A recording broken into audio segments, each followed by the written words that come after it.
In this chapter, in this session, let us learn about Java polymorphism.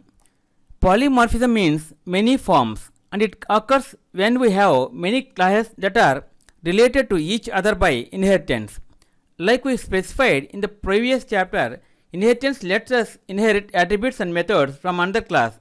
Polymorphism uses those methods to perform different tasks. This allows us to perform a single action in different ways. For example, think of a superclass called animal that has a method called animal sound.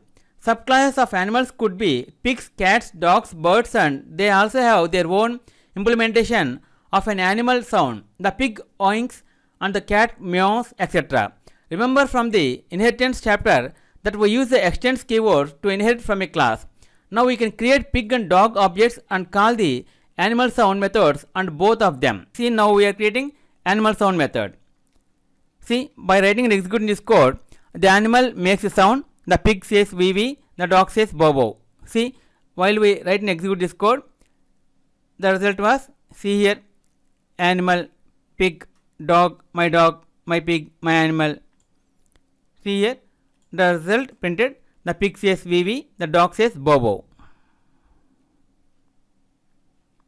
Why and when to use inheritance and polymorphism? It is useful for code reusability. Reuse attributes and methods of an existing class when you create a new class. Okay friends, this is the end of Java part 31, Java polymorphism. In next video let us learn about another topic, Java inner classes.